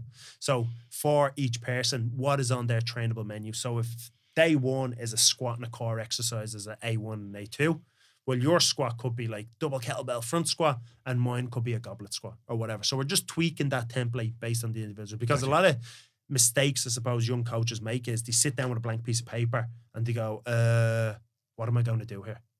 And that's where they run into trouble. And then there's no scalability within that product or that service. Is that going to make sense? Because every time they get a new client, it's back to this blank piece of paper banging your head against the fucking wall. Going, yeah, so like if a client's coming to train with you twice a week, and you're doing 8 sessions a month and you're charging them €40, but it takes you, another 4 or 5 hours to write that program. Now, that's an extreme example, but you get where I'm going with it. It takes you more time to write the program. If you can't do this quickly, you're going to run into serious trouble. So the first question is to put them into the buckets. So put these people into buckets. Are they look, feel, or perform better? And then with these templates that I've got, what do I need to do to tweak this to make it suit this person? How am I tweaking this person? So it's like, you as the coach, you're going to put in what does the person need, but you've got to also sprinkle in what they want. Because ultimately, if you think about the 80-20 rule, there's 20% of the stuff that is the most important, and everything else doesn't really matter that much. So all that stuff that you see on the internet is like, is this program better than that program? You know, sets and reps and all this. And of course, sets and reps make a difference, all right? But like somebody doing a set of 8 or somebody doing a set of 12, for the average person, if they're doing 3 of those sets, is it going to make that much of a difference to the overall end result? Not No. really. Do you know what I mean? Not really. So if we think about what really, really matters, number one, what's the work that somebody's doing? Right? Are they doing enough work to get whatever the fitness goal is? Number two, what's the recovery capacity? Because again, a lot of people go into trainers and the trainer absolutely annihilates them. Yeah, it's beast mode on. It's beast mode on. They can hardly walk out of the gym. Their legs are killing them for 2 or 3 Exercise days. is kind of punishment for fucking up on a weekend. Yeah, or that kind of thing. all that type of stuff, you know, where they're trying to, you know, hit 1,000 calories or 500 calories in a workout. Mm-hmm. And if that person can't recover from that workout, well, then they can't do stuff later on the week. So it's like, not really, what is it can you do across the whole week or across the whole month, as opposed to what can you fit into one session? Does that make sense? Gotcha. Yeah. And then the other bit of that is like, is it enjoyable for the person? Because if the person doesn't continually come back to do that work, and if the person can't recover from that work, well, then where do we go with it? It's like they can't, you know, the program is going to fall flat on its face. So a lot of people spend so much time about thinking about, you know, periodization or sets and reps or the perfect exercise, the perfect technique. And they forget the things that actually really, really matter when it comes to somebody's training programs. But is periodization not important though? For the average person, probably not. Why is that? Because again, it's like most of our clients, you know, if you took a 12-week time frame and you said, hey, listen, we're bringing them on this journey for 12 weeks to get this fitness quality. Most of them don't have a very definite fitness quality that they're chasing after. They don't even know what the fuck. They don't even know what they want. Right. You know, they don't really have a goal which requires a very specific thing to be trained. So if somebody turns around and says, you know, I want to lose weight, I mean, what they do in terms of training doesn't really matter all that much when you compare it to what they do with their nutrition. Then you turn around and go, right, listen, you know, when we write a program and if it's periodized and it's, you know, you set out your sets and your reps and all that type of stuff, like what happens if somebody misses a week or they, you know, they're crappy on the weekend? Well, it's fucked. You know, the whole thing's out the window. Yeah, a lot of it's out the window. So the way I think about it for the average person, now again, if you're training, so like we train fighters and things like that in the gym as well, so that's a little different for those little. It's a little different for those guys because we're trying to get them to peak their performance at a set date, where most people aren't really peaking their performance in the gym. Really, if you think about periodization for your average population, you're going to put them into 2 buckets. Bucket 1, they're pushing a little harder. Bucket 2, they're pushing a little less hard. Now, what you want to do within each of those 2 buckets is kind of up to you as the coach, all right? But ultimately, if we're thinking about how we would set up a program, the more I'm looking at this, I think, you know, a 6-week, if you're thinking about a 12-week block, 2 6-week blocks is what we do. Traditionally, we used to do a 4-week, but 2 6-week blocks. And it might go something like this. Week 1, you're introducing in new movements, all right, to the person, or they're getting to learn the movements. On week 2, they're becoming more familiar with the movements. On week 3, we can start loading it up a little bit. On week 4, we load it up a little bit more. On week 5, we push. And then on week 6, we might back off a little bit. And for us, with the type of people that we train, that works really, really well, because a lot of the times, if we change the person's program too much, like, for fuck's sake, I was only getting used to doing these exercises, and you change it all. And you got to remember that it's like, if squats are good and, you know, you deem them to be important and the person, you know, is doing a goblet squat, for example. Well, if the person hasn't run out of weight that they can hold in their hands, why are we changing it? Because all the magic happens on the bar, though, Jay. Do you know what I mean? Do you know what I mean? Squat is the fucking king. So you got to kind of think about these things. It's like, what is the journey that you're trying to take the person on? Yep. What's important to the individual? You know, the exercises that we're picking, you know, what impact is that having on the person? And how are we putting these together in a logical sequence that they're making progress? And you got to remember that for a lot of people, go back to what we said earlier on, for a lot of people, maintenance is nearly progress. So if they've been training a year or 2, you know, they're not really looking to come into the gym and push themselves all that harder. Because look, if you squat 200 kilos and you want to bring that up to 250, that is going to require a shitload of work. Not doing that shit again. You know, a lot of work, all right? Yes. A lot of time investment, a lot of energy investment. Chances are you're probably going to pick up some niggles and I'm going to along break the down. way. Yeah, I'm going to break down. Right. So it's like, for the average client in the gym, it's like they don't really care about those things. They want to feel good. All right. So it's like, not saying that people don't want to get fitter and they don't want to get stronger, but the majority of the clients that we would train, they just want to feel a little bit better. And we are getting them fitter and stronger, but the focus isn't really about the training. It's what the training allows them to do outside of the gym. So they might turn around and go, I was doing the gardening and I getting up and down off the ground and I felt great. I ran up and down the stairs and I've no knee pain. Yeah. My back doesn't hurt anymore. And like the training and, what they're doing in the gym is kind of giving them these things outside of the gym. Does that kind of make sense? Yes. So their expression of fitness outside of the gym is different to how they're not going to a fucking powerlifting meet these days. And again, we used to turn around and think about strength standards and, double body weight deadlift and all this type of stuff. And it's like, well, for the average person, does a double body weight deadlift matter? Well, it does matter because deadlifts are the king of all exercises. And it's like, yeah, but when are they ever going to need to express that strength? The most things that they ever lift up is shopping bags. All right. And in the chasing, if you're like a 50-year-old man, in the chasing of a double body weight deadlift, the likelihood or the potential for you to hurt yourself is going to start increasing the closer you get to whatever that double might be, or the heavier and heavier that weight gets, Or the sacrifice, you may not just be willing to do it, or you again, could be thinking like, what for? What for? Now again, if you're into strength training, you've been doing it, years and years and years, that's a different story. But I'm talking about people who come in and they kind of say vague things like, I want to look a bit better. I want to feel a bit better. I want to lose 10 pounds. And then for us as the coaches, we try and put them under heavy bars, whether it be a deadlift or bench press. It's like, they don't really need that. That's not what they really want. And we've got to be very careful, If you go into a powerlifting gym, you're going to do squat, bench press and deadlift. If you go into a CrossFit gym, you're probably going to do burpees and box jumps and snatches, And I was talking to a girl a while ago and she's like, I'm snatching 30 kilos. And it's like, so fuck. Now, in one way, it's great, In one way, it's great, but it's like, it's only 30 kilos. Not to take it away from the girl. Not to take it away, but it's like, it's yeah. not really doing, like, if you actually pulled that back and went back to, why are you training? What are you getting out of it? The snatch probably isn't all that important. Risk the reward. Sometimes exercises become important in the environment that they're put in. Mm-hmm. Like, That's right. Yes. You could look absolutely shredded. You could move absolutely amazingly and never put a bar on your back. True. So we just have to understand that, like, what is the context that we're coaching these people through? How are we setting up templates that align with what we believe about training, what the client needs and what the client wants? And just be careful that we're not mapping over what's important to us onto the clients. You make everybody a powerlifter because you are, or everybody a bodybuilder because you are, or everybody a kettlebell guy because you like kettlebells. Yeah. You know what I mean? It's like, not everybody should be swinging the kettlebell. So it's the needs and the wants of the clients is what we really We're trying to marry those two things up. Love it. And if we can do that in such a way, again, as I said, about setting out templates and then tweaking all of those templates based on the people that's in front of us is going to be a way more efficient way of program design. Love it. You've also got one last thing I said that you also got to understand, like, this whole idea of individualization. The more individualized the program is or needs, it's going to be based on the client.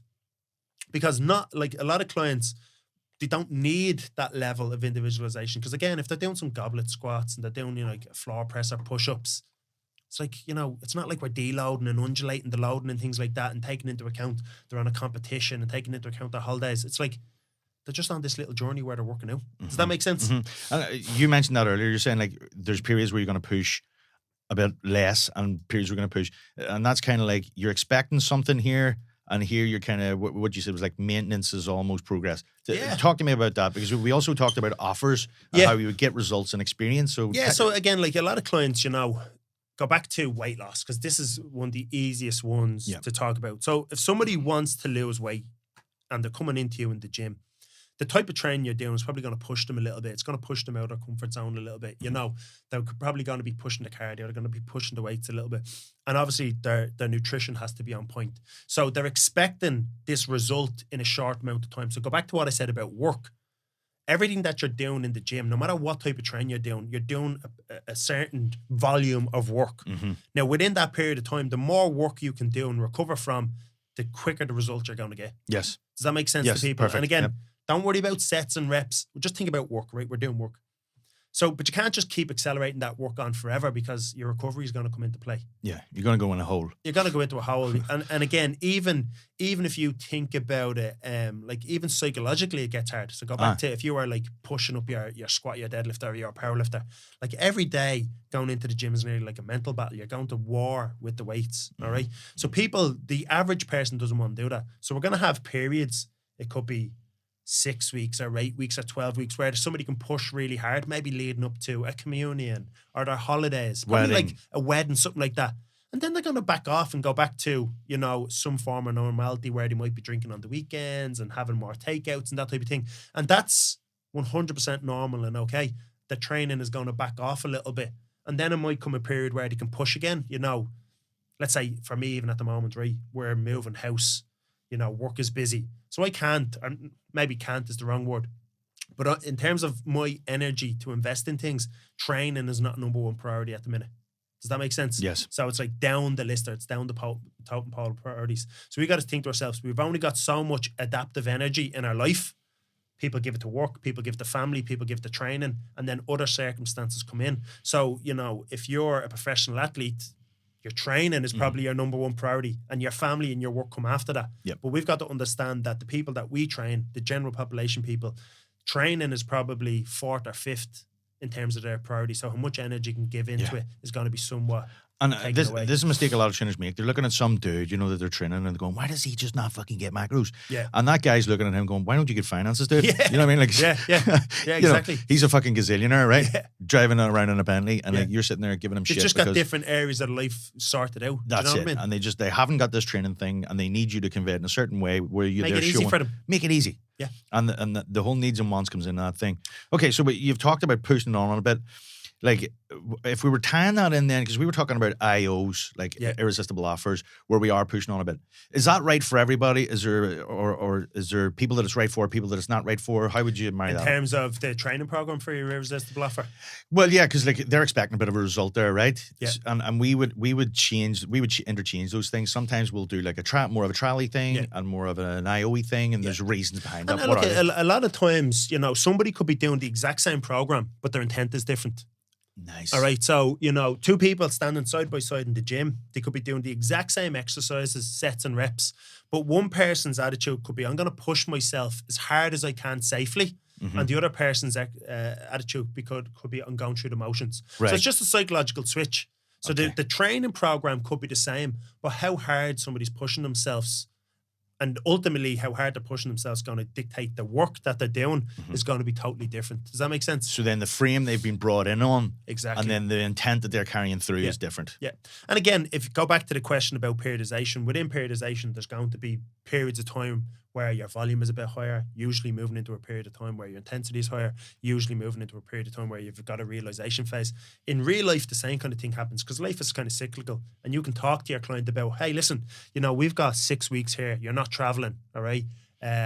Everything is good, you know, maybe, you know, everything is in line. Your calendar, your schedule is really locked in. Do you want to try and push it a little bit here? And we're going to try and get, you know, 10 chin-ups. Or we're going to try and drop a few pounds, or we're going to try and push your squat, your deadlift a little bit. If that's Do that important thing to you always wanted to do. you know, get some sort of goal. And in the journey of getting that, that's where a lot of the enjoyment comes. And then other times it's like, I'm traveling to London. One of the kids is sick. My wife is changing jobs, and we got all these other things going on in somebody's life. So again, listen, just check in. You know, do your workout, punch the clock type thing. And excellent. That's Just don't go backwards. Just don't go backwards. Just Yes. try and maintain where you are, or even a slight step backwards is okay. Because then when you get another time where you can push again, we can go harder at it. Yeah. Does that kind of make sense? Yep, does indeed. And again, probably the last thing we'll finish off on this. And again, very often people want like, what are the sets and reps and all that type of shit? Because like I remember, I was the exact same. We had Brandon Lilly in the gym years ago. You remember that? And Chad Wesley Smith. Yeah. And, you know, huge motherfucker. Yeah. So like, I don't know, they squat fucking 700 or 800 pounds or some shit like that. Yeah, they actually sat in my X5 and broke it. Yeah, broke The two of them so got in heavy. the back and they fucking broke it. All the lights come in the dash. It looked like a Christmas tree. It was dead. So actually, you know, funny story before we get into this. Did you go to Coppers with them? No. So I went to Coppers with them. Now, these two guys are like 150 or 170 kilos. So we walked up to the door of the Coppers and the bouncers are all standing there, and then these big motherfuckers came up and the bouncers were just like, fuck, what we do? Come on in. So these mad bastards get inside and there's all these cultures running around. Yeah, in Coppers, all right. Nobody's ever seen such big, huge dudes in their life. Next thing you know, Brandon Lilly takes his top off and he's, you know, thrown around his hair. Fucking bouncers are coming running over, and this bouncer ran straight towards him, stood on the dance floor, looked at him and goes, fuck it. And just turned around and left him. I don't want to deal with that fucker. But back to the program design. Oh, fuck yeah. So here it is. It's like, I'm saying, Brandon, how did you get so strong? You know, what do you do? And he literally just looked at me and says, I go to the gym and I lift up heavy things. No, but what do you do? I go to the gym and lift up heavy things. That's it. Yeah, just get under the bar more. Get under the bar more, Do more lift work. heavy shit, don't hurt yourself, and continue doing that until you're stronger. And again, that goes back to shiny objects. Most coaches are changing programs, changing exercises. Looking for the magical looking program. for the magic. And Yeah. there's no magic. It's just do the shit over Yes. and over and over again. Do the boring shit consistently enough until it So works. if you're struggling, just go and buy somebody's program and model it, or buy a book, The New Rules of Lifting, Alan Cosgrove. He has fucking 6 or 7 of them. Buy them and then adapt them to your program. He's one for older people, he's one for athletes, he's one for fat loss, and he's one for performance. So he has all the buckets there.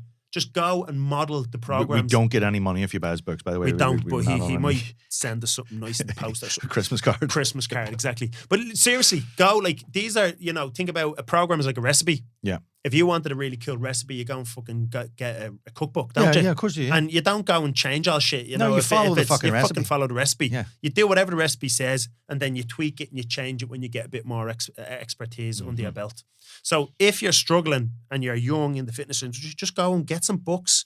Fucking read some books. Don't be looking at shit on Instagram, because most of that shit people don't actually do. Get an actual book of somebody who's been training people for years. Read their book and then adapt and apply the programs to the people that you have in front of you. Love it. Does that make sense? Yes, cracking. Happy days. All right. Okay, so we're on to the last two. So we went through their marketing systems, sales systems. We went to fulfillment systems. The last two we're going to do together because Yeah. it's reactivation and it's referral.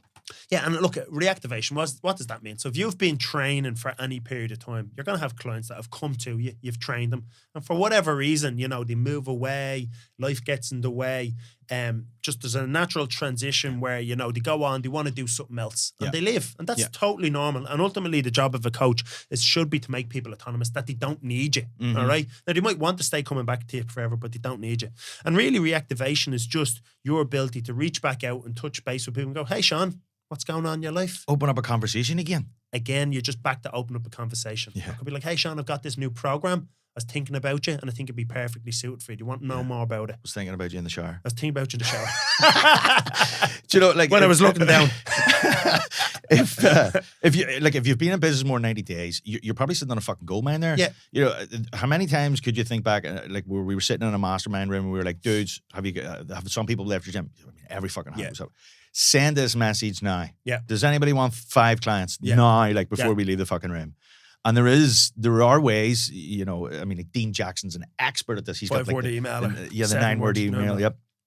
Where you can just reopen that conversation and get people back into your gym again, done right. So it's like, So again, you've got people that you've worked with, you can send them a message. It could be a phone call, it could be a text message, it could be an email. So don't worry if you don't have, a big database. It doesn't really matter. it could be a fucking spreadsheet. Yeah, you could also have people that have sent you DMs and messages and nothing has come of them.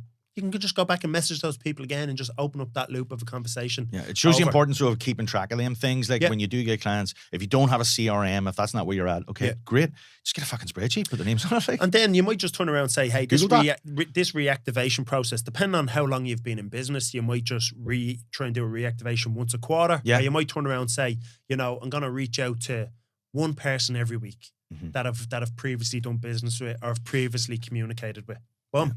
Yeah. There you go. That's that simple. It's instant. Like And that's a look, good for one. us, anytime we do that, at least 1, 2, could even be 5 people turn around and go, actually, I was just thinking about you. I seen that video you done the other day, and I want to come back. Yeah. It works and it costs nothing. 0. Another one then is referrals. Like really all you're talking about is how can you make it easy for people to tell you how good you are to your friends, their friends, like, you know. And again, how do you incentivize it in some way, shape, or form? Now, that doesn't necessarily mean you have to give them money or whatever, but how do you just reduce the friction between you and the person? All right, or you and the person that bringing their friend into you? And, ideally, you might give them something like a card, or you might turn around and say, hey, Sean, we've been working together the last few weeks and you're getting great results. Fuck, I'm absolutely loving it. Do you know anybody that you think would benefit from similar kind of journey that you've been on? You go, oh, Jesus, my brother, he's always talking to me, blah, blah, blah. He goes, hey, listen, I'd love to offer your brother, a free consultation. Would you be into passing me on his details and I'll give him a call? And then Sean would turn around and go, hey, listen, I just got to run it by my brother. Cool. And then next day, hey, did you run that by your brother? I did. Brilliant. It's simple As as simple as that. Yep. So, you know, there's many different ways. Again, you could talk an hour about all the different ways that you could set up a referral, but you just need to think to yourself, for every one person you're bringing, how can you open up an opportunity for them to bring a friend or a family member? Because if they've signed up to your program, they know, like, and trust you. If they've finished your program, they know, like, and trust you. And then if they've moved into your continuity program, they know, like, and trust you. Yeah. The only thing is, the further somebody gets away from that initial excitement and everything is new, the less likely they are to refer. That's right. So what sort of days have we seen that's optimal? You know, ultimately, if you can get this done within the first 28 days, is probably going to be the time when the person is most excited about this new thing in their life. And they're going to be the most talking about it. Yeah, that's also before it gets to that hard bit where it might be a bit of a struggle, where Yeah. they're hitting that valley of despair. Because you know what it's like. And then you might have a situation, right, where you got super referrers. So there's this one person who just is fucking tells everybody. And if you've got someone like that, it's amazing. So let's say, you know, scenarios I heard before where the local hairdresser, you know, so she's come to a gym and she's lost a load of weight and she's in front of women all day long cutting their hair and they're looking at her, she's looking at them, they're in a mirror and it's like, fuck, have you lost weight? Because maybe it's about 6 or 8 weeks, a time gap between somebody gets their hair done. She says, actually, I have. So if you had somebody like that on your team, I mean, they are gold dust. Yeah. Yeah. So that is it. They are the 5 systems. That's the whole lot, isn't It's it? as simple as that. Yeah. So the last little bit is the kind of selfish on, isn't it? And again, fuck me, we could talk about this for hours. That's a meaty bit. It is, you know, you could go into it, but I think ultimately we've got to think about it this way, that when we're thinking about, we all have limiting beliefs, all right, whether you like it or not. Every human being has limited beliefs on their capabilities. And when we're coaching people, usually what we've got to do is help them get out of their own way. You know what I mean? And really, it's like, you know, it's that whole thing. You see that one of an elephant and he's tied up with a little piece of string as a baby elephant. And, you know, he can't get away from it. And all of a sudden now it's a 5-ton elephant and it's still only tied up with this little piece of string. It could fucking pull away from it and run away, wreak havoc. But it doesn't, all right? Because it's being conditioned by its environment too. That string is holding me here.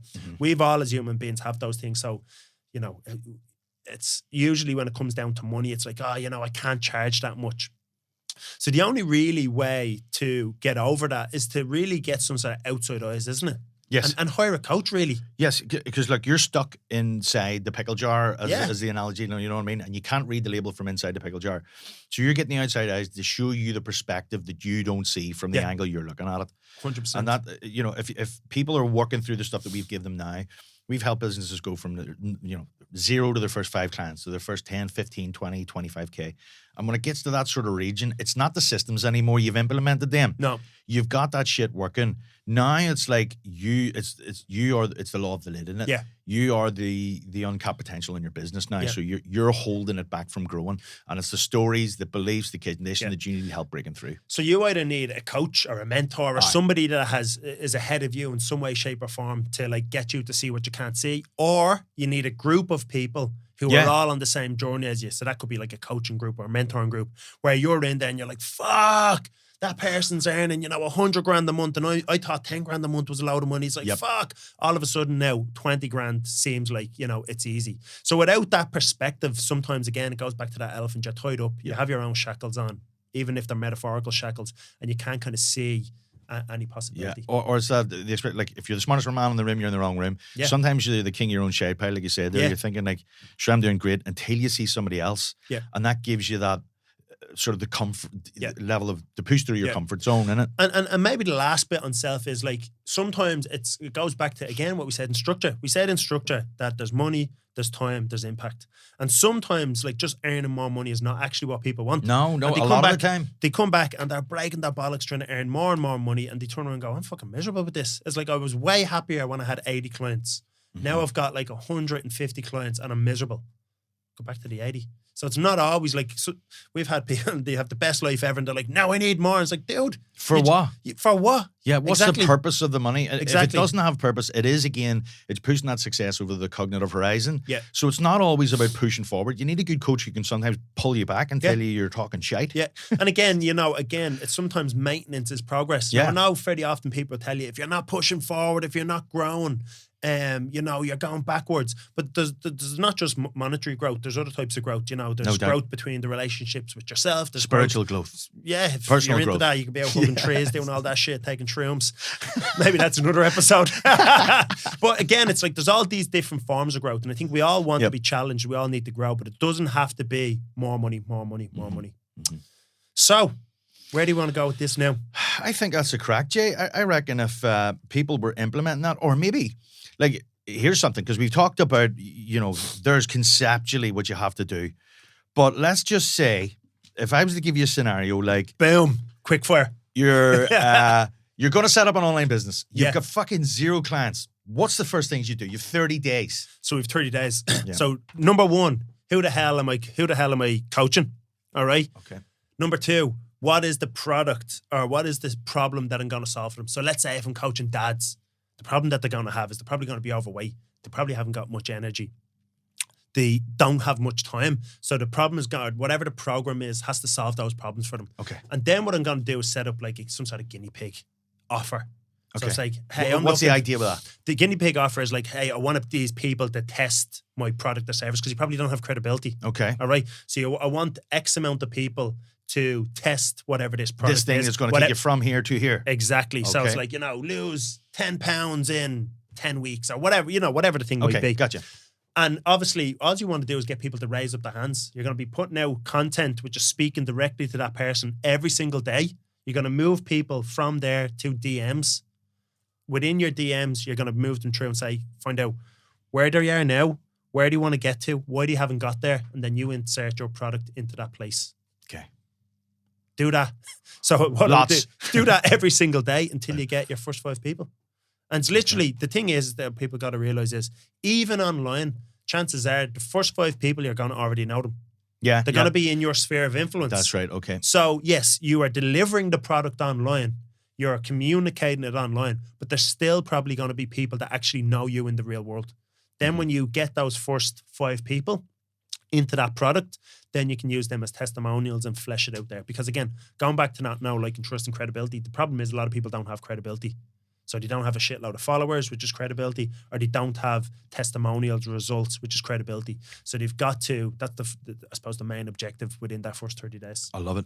And if I was going to say anything on top of that, it would be what we've had to help people with is actually speaking to the people they want to help instead of putting out content that's impressing other trainers. Or fearing to, I won't put this out because some trainer won't like it. He's not even fucking looking Doesn't at it. give a shit. No. And any trainer that's commenting on shit, like, listen, we've had that over the years. Some trainer gets on, he's a smart ass, and you see him face to face, you say, what the fuck? Oh, sorry.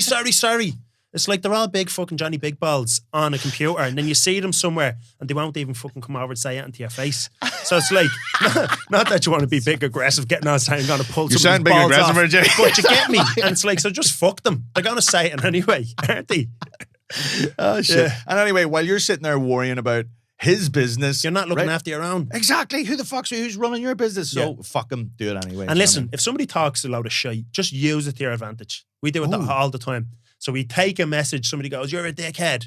Flip it back around, say, hey, listen, this is probably being, you might feel like I can't do this and I can't do that. And all of a sudden now you get empathy from people because people are like, fuck, he's genuine, he's real, Yeah. So use trolls to sell more of your program. Exactly. Excellent. And listen, I do that in email all the time. The thing about it is, if somebody's trolling you, right, it's bringing more eyeballs to your content, Fucking right, yeah. which the troll doesn't even realize he's doing. Yeah. So rock it.